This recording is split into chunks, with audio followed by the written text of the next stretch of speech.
Hello and welcome to StudyIQ. In this lecture, let us see national income. What is national income?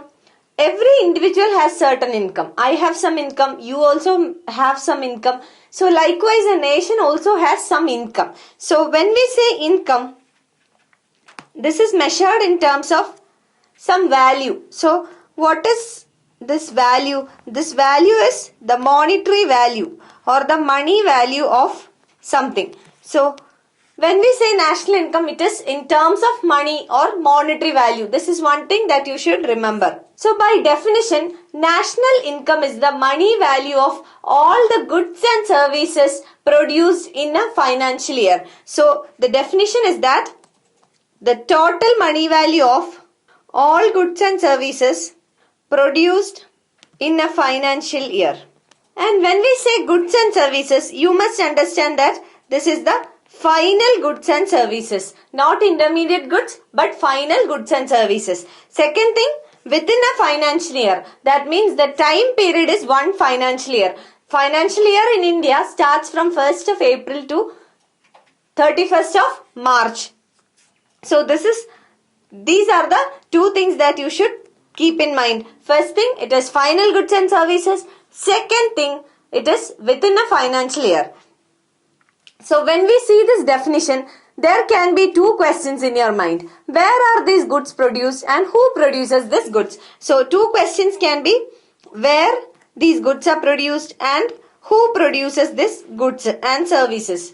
Keep these two questions in your mind, and as we progress with this module, you will get clear answers for these two questions. So please keep these questions where it is produced and who produces in your mind. What is the importance of national income, or what is the importance of measuring or calculating national income in the country? Measuring or calculating the national income of a country helps you to identify or find out whether the national income trend is increasing or decreasing.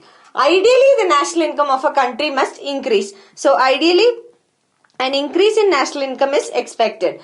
So what are the implications of an increase in national income on the economy or on individuals like us? The first thing is, when the national income of a country increases, it means that the growth in the country is also on a higher side. So growth also increases with an increase in the national income. Second thing is that with an increase in national income, the output or the produce of firms also increases. This means that when the firms are growing, there are more employment opportunities in the economy. That means more employment is generated in the economy. More employment in the economy will lead to an increase in income of individuals in that economy. So ideally, the national income of a country should increase annually. Now let us see what are the measurements or important measurements of national income. The first one is GDP. GDP means gross domestic product. GDP is also a national income, but what is the difference between GDP and national income? Let us see. So GDP means gross domestic product. Here the word or the term domestic is very important. So in GDP, domestic territory or domestic, that term is given importance. So GDP refers to the monetary value of all the final goods and services produced in an economy within a financial year. It means the term within an economy is given the importance. So under gross domestic product, domestic territory of an economy is given importance. And coming to the definition, it says that monetary value of final goods and services produced in an economy in a financial year. So coming to the definition, we need to understand a few terms. First important term to be remembered is final goods and services. This means that only the final goods and services are taken into consideration, not intermediate goods. Second thing, and the most important thing, is in an economy or within the economy. It means that GDP considers only those goods and services which are produced in the domestic territory of a country. So other things are not taken into consideration. Other things means those goods and services which are produced outside the territory of the country. They are not taken into consideration. And third thing is within a financial year. The time period is 1 financial year. Now to make you understand the meaning of domestic territory, let us take an example. For example, Shah Rukh Khan has a restaurant in Dubai. So Shah Rukh Khan is an Indian, but he is owning the restaurant in Dubai. So he will be earning some profit in his restaurant from Dubai. So is that income earned in India or in the domestic territory? No. Even though he is an Indian, the income earned is from a different country. So it is not included in the domestic territory of that country. So we can say that the income earned by Shah Rukh Khan from his restaurant in Dubai is not added to the GDP of the country. So this is not added. Why? Because it is not produced in the domestic territory. And let us take another example. A foreigner having a company in India and he earns income from that company. So the foreigner is not a resident of the country or he does not belong to this country, but he has a company in our country and the income is earned from the company within the territory of our country. So this will be included in GDP. In the first example, an Indian earning income from abroad, it is not included in the GDP. But a foreigner who earns income within the territory of India is included in the GDP. Hope the idea of domestic territory is clear for you now. So coming back to this definition of GDP, it is the total monetary value of all the final goods and services produced in an economy within a financial year. In an economy or the domestic territory is the most important term to be considered here. Here you must understand that when we say final goods and services, intermediate goods and services are not taken into consideration. Example of intermediate goods and services is raw materials. They are not taken into consideration while calculating the GDP. The second thing you must remember is domestic territory, and when it means domestic territory, it includes the political boundaries of a country, the embassies of the country, consulates and military establishments located abroad, ships, aircrafts or shipping vessels which are owned by the residents of a country but situated abroad. All these are taken into consideration when we say domestic territory of a country. And financial year, as we said, begins from April 1st and ends on 31st of March. Now let us see another important measurement of national income, that is the GNP or the Gross National Product. While learning GDP, we answered the first question which arose from the national income. That was, where are these goods and services produced? So the second question was, who produces this goods and services? Who? From GNP, let us try to understand who produces this goods and services. So GNP means Gross National Product. Here the term national is given importance. It means the nationals or the residents of a country are the producers in GNP. So let us see what is the definition of GNP. GNP means the total monetary value of all the final goods and services which are produced by the normal residents of a country in a financial year. That means these goods and services are produced by the normal residents of a country. So now taking the definition, the most important term is normal residents. Let us see who are the normal residents of a country. Normal residents refers to those individuals who usually reside in the country and whose long-term economic interest is in that country. So these kind of people are known as normal residents of a country. And while calculating the GNP or Gross National Product, we take into consideration the goods and services produced by the normal residents of a country. Here you must understand one thing. When we say normal residents, here territory is not a consideration. It means that the criteria is normal residence. So I am an Indian who stays in India. So income earned by me will be considered in the GNP. Also, if an Indian has some business abroad, that is outside the domestic territory of India, and if he earns income from that business, that also will be added in GNP. But in GDP, we said that will not be added because under GDP, domestic territory is taken into consideration. And here the consideration is normal residence. Because he is a normal resident, his income from abroad will also be calculated in the calculation of GNP. So to make it more clear, let us take an example. Let us take the previous example of Shah Rukh Khan. Shah Rukh Khan is an Indian who earns income from his restaurant in Dubai. So his restaurant in Dubai has certain income. Even though the restaurant is not within the domestic territory of India, the income earned by that restaurant will be added in the GNP of the country because it is earned by a normal resident of the country. But second example, what was it? A foreigner having a company in India, earning profit from the company. Here what you must understand, he is a foreigner. He is not a normal resident of the country. So, because he is not a normal resident of the country, the income earned by his company in India will not be added in calculation of the GNP or gross national product. Hope this is clear to you. Please make a clear understanding of what is GNP and what is GDP. Especially in exams like UPSC, questions can be very tricky and it can confuse you. So you should have a clear understanding which all are included in GDP, which all are exempted from GDP. So what is the criteria for GNP, etc. You should have a very clear understanding. Hope this is clear for you. In order to differentiate between GDP and GNP, I will give you an illustration. So under this illustration, let us take three groups of people. One is group A, second one is group B and third one is group C. Under group A, people who are normal residents of the country and who earns income within the domestic territory are considered. So first one, group A, normal residents who stay in India and they earn the income from the domestic territory. That means those people who stay in the country and earn their income from the country itself. That is A, group A. Coming to group B, these are the people who are normal residents of the country but who earn their income from abroad.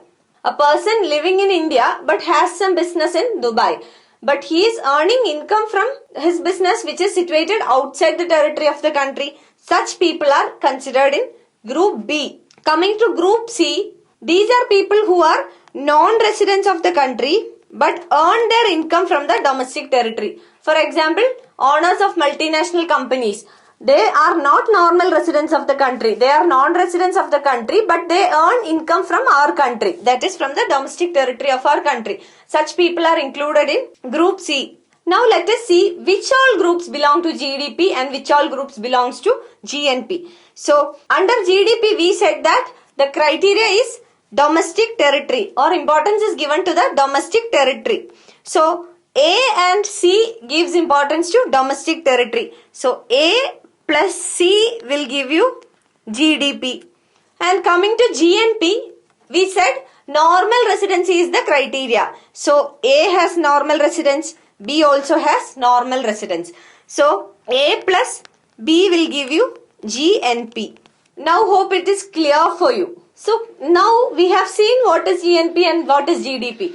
Can you derive a relationship between GDP and GNP? Let us try to derive a relationship between GNP and GDP. Now let us see what is net factor income from abroad. In the illustration we have seen three categories. The first category is normal residents who earns income from domestic territory. Okay, let us leave it.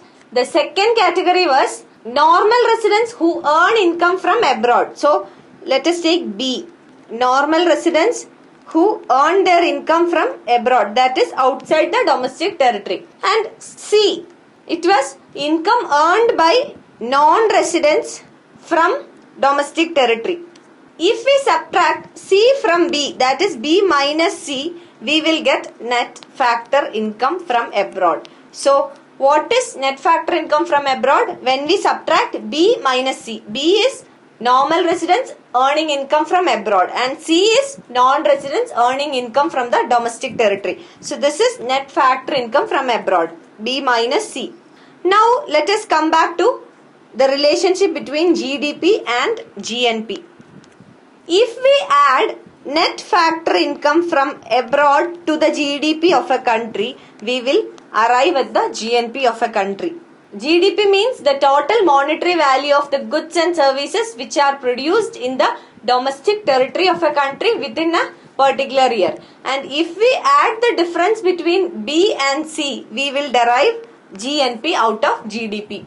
We will come back to this, but before that, let us see some important concepts that are related to national income and the aggregates. The first concept is gross versus net. If we purchase a machinery in the year 2018 and after 15 years or 20 years or even after 5 years, the machinery will not have the same value as we have purchased in the year 2018. Why is this? This is because that the machinery undergoes certain wear and tear, and this we call it as depreciation. So depreciation is the wear and tear that happens to capital goods. So while calculating the national income, we said all final goods and services are taken into consideration. But these final goods also include certain capital goods. So these capital goods would have some depreciation. So this must be deducted. So before coming to the concept, let us see what is depreciation. So depreciation is the wear and tear which lead to reduction in the value of capital goods. So we have learned gross domestic product and gross national product, that is GDP and GNP. They are all gross. So if we deduct depreciation from this gross, we will get net. So net is simply the depreciation deducted from the gross. So this is GDP minus depreciation will give you NDP, that is net domestic product. GNP minus depreciation will give you NNP, net national product. So to arrive at net, we must deduct the depreciation from the gross. The second concept is national and domestic. National versus domestic. To derive at national, we must add net factor income from abroad to domestic. So national equal to domestic plus net factor income from abroad. We have seen it previously. GNP, that is gross national product. It is national. Gross national product equal to GDP, that is gross domestic product. Domestic plus net factor income from abroad. So if we add net factor income from abroad to domestic, it can be GDP or it can be NDP. We will derive at national. That is, if we add net factor income from abroad to GDP, we will get GNP. Next concept is factor cost versus market price. That is factor cost versus market price. So let us first see what is factor cost. Factor cost refers to the cost incurred on factors of production. We have already discussed in a previous module that there are 4 factors of production. Which are those 4 factors of production? They are land, labor, capital and entrepreneur. So land has to be given rent, labor has to be given wages, capital needs to be paid interest, and the entrepreneur has to be provided with profit. So land has to be given rent, labor has to be given wages, capital needs to be paid with interest, and entrepreneur must be provided with profit. So these 4 costs, these are known as the cost on factors of production or the remuneration to the factors of production. So these costs culminate to form the factor cost. So factor cost simply means the cost incurred on these 4 factors of production. And when we say factor cost, you must remember one thing, that is the factor cost is taken into consideration in order to estimate growth in an economy. So growth is calculated in terms of factor cost. Now let us see what is market price. So market price means factor cost plus net indirect taxes. So if you add net indirect taxes with factor cost, you will get market price. Now let us see what is net indirect taxes. So here the term net is used. Net indirect taxes means indirect taxes minus subsidies. Minus subsidies. This will give you net indirect taxes, and you need to add net indirect taxes with factor cost to derive at the market price. Next one is the current prices and constant prices. Current and constant prices. Current prices means that the value of the goods and services are valued at the same year's price. So same year's price. And constant prices means that the value of the goods and services are valued at base year prices. Base year prices. Hope these 4 concepts are clear for you. This must be very clear if you need to know better national income and accounting methods. Now let us see another type of national income accounting, that is net domestic product, NDP. Net domestic product. If you notice, the difference between GDP and NDP is in one word, that is net. And we have already seen what is the difference between gross and net. So net means net equal to gross minus depreciation. So if you reduce depreciation from GDP, we will get NDP. So GDP minus depreciation equal to NDP. Next let us see NNP, net national product. The same concept, the difference is net. So GNP is gross national product, and if we reduce depreciation from GNP, we will get NNP. And in NNP, you should remember one thing, NNP is the purest form of income of a country. And if you take the case of per capita income is measured by NNP divided by population. So this is the purest form of income of a country.